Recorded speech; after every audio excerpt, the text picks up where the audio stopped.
তো আজকে আমরা করব ক্লাস 7-এর ম্যাথ নিচে করি 1.1-এর যে অঙ্কগুলি আছে এগুলি সব। তো চলো বেশি কথা না বাড়িয়ে শুরু করি। তো 1 নাম্বার অঙ্কটা যেটা বলছে 1 টাকার 1/2 অংশ সমান সমান কত পয়সা। আমরা যেমন জানি 1 টাকা সমান সমান 100 পয়সা। তো 100 ইন্টু 1/2 অংশ বললে আমরা কি করব, অংশ বললে আমরা গুণ করব। তো 100কে যদি আমরা 2 দিয়ে কাটাকাটি করি তাহলে 100কে 2 দিয়ে ভাগ করলে কত হয় 50, 50-এর একে গুণ করলে 50-কে 50 পয়সা। এবার 2 নাম্বার অঙ্কটা, 2 নাম্বার অঙ্ক বলছে কি যে 1 বছরের 1/4 অংশ সমান সমান কত মাস। তো 1 বছর সমান সমান আমরা কি জানি 12 মাস। তো এখানে 12 আর অংশ বলছে গুণ করব, গুণ 1/4। 12কে যদি 4 দিয়ে ভাগ করি তাহলে 3 4 12, 3 অক্ষে 3 মাস। এখন 3 নাম্বার অঙ্কটি 4 টাকা, দেখো বলছে কি 4 টাকার 5/8 অংশ সমান সমান কত টাকা কত পয়সা। তো 4 টাকা, 1 টাকা যেমন 100 পয়সা হয় তেমন 4 টাকা সমান সমান কি 400 পয়সা। তো 400 ইন্টু 5/8। তো 400কে 8 দিয়ে যদি আমরা কাটাকুটি করি তাহলে কি হচ্ছে 50 আসবে। 50-এর সঙ্গে 5কে গুণ করলে হচ্ছে 250 পয়সা। 1 টাকা মানে 100 পয়সা, তেমন 250 পয়সা মানে কি 2 টাকা 50 পয়সা। এবার 4 দাগের অঙ্কটি, 4 দাগের অঙ্ক কি বলছে যে 2 কিলোগ্রামের 1/5 অংশ সমান সমান কত গ্রাম। তো আমরা যেমন জানি 1 কিলোগ্রাম সমান সমান 1000 গ্রাম, তেমনই 2 কিলোগ্রাম সমান সমান কি 2000 গ্রাম। 2000 ইন্টু 1/5। তো 2000কে 5 দিয়ে কাটাকাটি করলে কি আসবে 400, 400-র সঙ্গে 1কে গুণ করলে কী হবে 400 গ্রাম। এবার 5 নাম্বার অঙ্কটি, 5 নাম্বার অঙ্কটি কী বলছে যে 5 লিটার 2 ডেসিলিটারের 1/2 অংশ সমান সমান কত লিটার কত ডেসিলিটার। আমরা যেমন জানি কি 1 লিটার সমান সমান 10 ডেসিলিটার, তেমনই 5 লিটার সমান সমান কী হবে 5 10-এ 50 ডেসিলিটার, আর তার সঙ্গে 2 কী হবে যোগ হবে, যেহেতু এটা ডেসিলিটার করাই আছে। তো কত হবে 5 10-এ 50 আর 2 যোগ করলে 52 ডেসিলিটার। তো 52 ইন্টু 1/2, 52কে যদি 2 দিয়ে আমরা কি কাটাকাটি করি তাহলে কত আসবে 26 ডেসিলিটার, অর্থাৎ 2 লিটার 6 ডেসিলিটার। তো এখন করব 6-এর দাগের অঙ্কটি। 6-এর দাগে কি বলছে একটি সংখ্যার 1/3 অংশের সঙ্গে 20 যোগ করলে 35 হয়, সংখ্যাটি কত হবে হিসাব করে লিখি। তো একটি সংখ্যা, আমরা কি জানি সংখ্যাটি কত, জানি না, তাই আমরা কি লিখব মনে করি বা ধরি সংখ্যাটি হচ্ছে এক্স। প্রশ্নানুসারে এক্স এর 1/3 বলছে যে একটি সংখ্যার 1/3 অংশ, তাহলে 1/3 অংশ কী হবে, একটি সংখ্যা বলতে কি এক্স। তো এক্স এর অংশ যেহেতু আছে গুণ 1/3, তার সঙ্গে কত যোগ করলে 20 যোগ করলে, তাহলে এক্স ইন্টু 1/3 তার সঙ্গে 20 যোগ করলে কত হয় 35। যেহেতু হয় আমাদের হয় মানে কি আমরা জানি যে 2 এর 2 যোগ করলে কত হয় 4 হয়। আমরা কি করব 2 যোগ 2 সমান সমান দিব। তো এই 35 যেহেতু হয়েছে আমাদের, তাই আমরা কি করব যে সমান সমান দিয়ে 35 লিখব। তাহলে বা এই এক্সের সঙ্গে 1কে আমরা কী করবো গুণ করব, উপরে উপরে গুণ হয় 100 এক্স, আর নিচে 3 3 সমান সমান 35, আর এই যে প্লাস 20টা এ বিষয়ে আসলে কী হবে -20।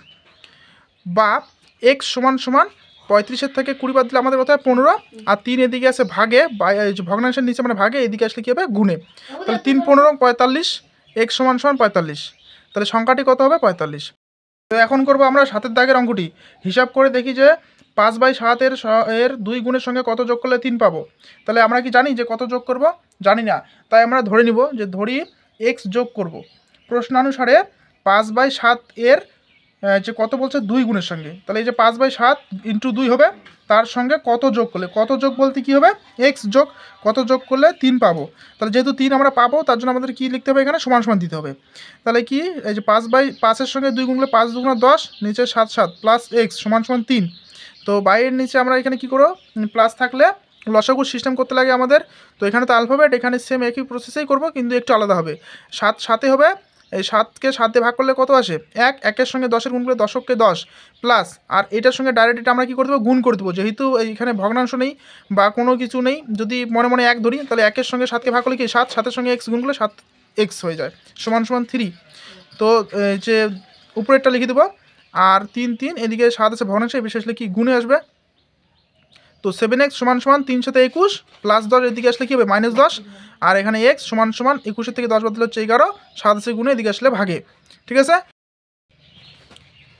আর এখানে কিন্তু আমাদের কী হবে 7-কে 7, 11 থেকে 7 বাদ দিলে হবে 4, 4 চলে যাবে উপরে আর 7টা চলে আসবে নিচে, ঠিক আছে। আমরা করবো 8-এর দাগের অঙ্কটি। 8-এ কী বলছে 5/7 এর 2 গুণ করলে 4 পাবো, হিসাব করি। তাহলে 5/7 এর সঙ্গে কত গুণ করলে, কত কি আমরা জানি না, তাহলে আমরা কি ধরে নেব যে মনে করি এক্স গুণ করব, তাহলে প্রশ্ন অনুসারে 5/7 কত গুণ করলে, কত বলতে কি এক্স, তাহলে এক্স গুণ সমান সমান 4 পাবো যেহেতু সমান সমান দিব, তাহলে এখানে এক্স থাকবে সমান সমান 4, এদিকে গুণ যখন চিহ্ন থাকবে তখন কিন্তু সম্পূর্ণ এদিকে আসবে, খালি জাস্ট সংখ্যাগুলো একটু চেঞ্জ হয়ে যাবে। এই 7টা যেমন এখানে নিচে আছে, এদিকে গেলে কী হবে উপরে থাকবে, আর 5টা যেদিকে উপরে আছে এদিকে আসলে নিচে হবে। ঠিক আছে, তাহলে এক্স সমান সমান 4 × 7 = 28, নিচে হচ্ছে 5, এই যে 28 যেহেতু উপরের সংখ্যা বড় ভাগ করবো, 5 × 5 = 25, 8 থেকে 5 বদলে 3 চলে যাবে উপরে, 5 চলে আসবে নিচে। ব্যাস, এবার হচ্ছে 9 দাগের অঙ্কটি। 9 দাগে আমাদের কি বলছে, 9 দাগে আমাদের বলছে যে 2/3, 4/5 ও 2/3 গুণ 4/5 মধ্যে কোনটি সবচেয়ে ছোট হিসাব করি। তাহলে কোনটি আমাদের সব থেকে ছোটো সেটা কিন্তু আমাদের বের করতে হবে। তো সেটা বের করতে গেলে আমাদের কী করতে হবে, যে নিচের যে হরগুলি আছে সেই হরগুলিকে আমাদের কিন্তু এক করতে লাগবে। এখানে কিন্তু 3টা পদ আছে, এই যে 1টা 2টা আর এই যে সম্পূর্ণ মিলে 1টা, ঠিক আছে 3টা। তো হরগুলো যদি আমরা এক করি তাহলে কী করবো, দেখো এটা যেমন আছে তেমনই, এটা যেমন আছে তেমনই, এটা কিন্তু গুণ করবো আমাদের। ঠিক আছে, তো উপরে উপরে গুণ করলে 4 × 2 = 8, আর হচ্ছে 3 × 5 = 15, সমান সমান সমান সমান দিব, বাই দিয়ে দিলাম 2টা করে, সমান সমান বাই সমান সমান বাই সমান বাই, যেইটা আছে এইটা লিখে দেবো, যেইটা আছে এইটা ওইটা লিখে দেবো। এইবার 3, 5 আর 15 আমাদের কী করতে হবে, লসাগু করতে হবে। 3, 5 আর 15 লসাগু কী দিয়ে যায়, 3 দিয়ে যায়, 3 × 3, 3 × 5 3 দিয়ে তো 5কে যায় না, 5 × 5 3 × 5 = 15, 2টা 5 আছে, একটা 5, লসাগু ফল আমাদের কত আসছে 15। তো 15 সবারই নিচে লিখে দেবো, 15 15 15, এই 15কে যদি আমরা 3 দিয়ে ভাগ করি তাহলে কত আসবে, 3 × 5 = 15, 5, তাহলে এখানে গুণ দিয়ে 5 লিখতে হবে, উপরেও লিখতে হবে নিচেও লিখতে হবে। ঠিক আছে, তাহলে 5 × 2 = আমাদের 10 হয়ে গেলো, আর 3 × 5 আমাদের 15 হয়ে গেলো। এবার এখানে 15 লিখছি যেমন, এবার 15কে 5 দিয়ে ভাগ করবো, 3 × 5 = 15, 3 উপরেও লিখতে লাগবে নিচেও লিখতে লাগবে, 3 × 4 হচ্ছে আমাদের 12। এবার এখানে কি 1 আসতেছে, 15কে 15 দিয়ে ভাগ করলে 1 উপরেও লিখবো নিচেও লিখবো, 8 × 8। ঠিক আছে, তাহলে সবচেয়ে ছোটো সংখ্যাটা কি আমাদের, এই 15 × 8, 15 × 12 আর 15 × 10, তাহলে কে সব থেকে ছোটো, এইটা 15 × 8, তাহলে 8/15, তাহলে 8/15 যেহেতু আমাদের সব থেকে ছোটো, এটা বলতে কি আমাদের, এটা বলতে এটা বলতে হচ্ছে এই যে 2/3 × 4/5, এই যেটা। তো এখন আমরা করবো 10 দাগের অঙ্কটি। 10 দাগে সেম, এইটা এরকম করে লিখবো, এটা এখানে লিখবো, আর এটা গুণ করবো, 5 × 7 = 35, 3 × 2 = 6, এই সমান সমান দিয়ে 2টা করে বাই দিব। ঠিক আছে, আর এই যে এই ভগ্নাংশগুলোর নিচের যে লবগুলো আছে, হরগুলো আছে, হরগুলোর আমরা কী করবো, লসাগু। ঠিক আছে, হরগুলোর লসাগুগুলো আমাদের কী আসবে, 6 আসবে। 6 সব ভগ্নাংশের লাস্টের ভগ্নাংশগুলো নিচে লিখে দিয়ে দেবো, 6 6 6, 6কে এবার হচ্ছে 5/2 লিখবো, এখানে গুণ চিহ্ন দেবো, 7/3 লিখবো গুণ চিহ্ন, 35/6 লিখবো গুণ চিহ্ন। এবার এই 6কে 2 দিয়ে ভাগ করলে কত আসবে, 3, 3 উপরে লিখবো নিচে লিখবো। এখানে 6কে 3 দিয়ে ভাগ করলে কী আসবে, 3 × 2 = 6, 2, 2 উপরে লিখবো নিচে লিখবো। এখানে 6কে আমাদের 6 দিয়ে ভাগ করলে 1 আসবে, 1 উপরেও নিচেও। এবার 35কে 35, 7 × 2 = 14, 3 × 5 হচ্ছে 15, তাহলে কে সব থেকে বড়, সবচেয়ে বড় হচ্ছে আমাদের কি 35-এর 6, অর্থাৎ এইটা। ঠিক আছে, এবার দেখো 11 দাগের অঙ্কটি। 11 দাগের অঙ্কটি আমাদের কি বলছে, একটি সংখ্যা 4 গুণ ও ওই সংখ্যাটি অর্ধেক যোগ করলে সংখ্যাটি এক সমস্ত 2/3 হয়, সংখ্যাটি তাহলে আমাদের হিসাব করে লিখতে লাগবে কত। তাহলে আমরা কি জানি সংখ্যাটি কত, মনে করি সংখ্যাটি এক্স, বা ধরি সংখ্যাটি হচ্ছে কি আমাদের এক্স।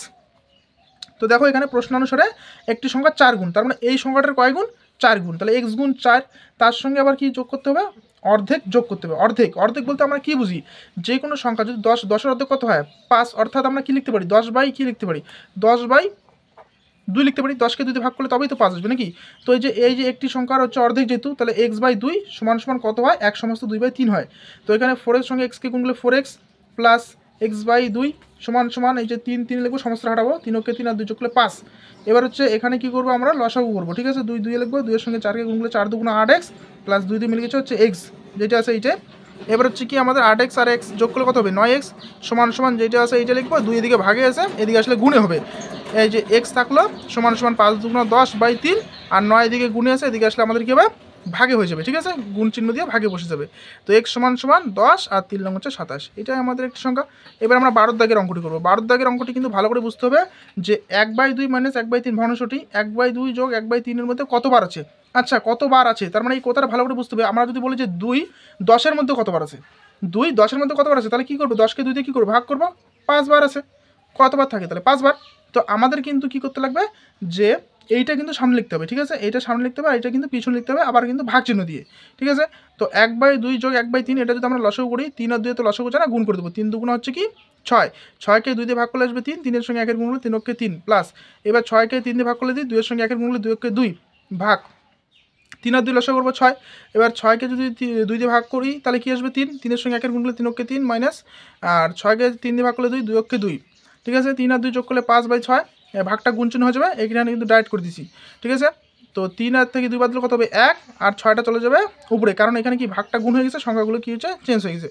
তো 6 6 কাটা, 5 5 নিচে রাখে তো কোনো দাম নেই, 5 বার আছে।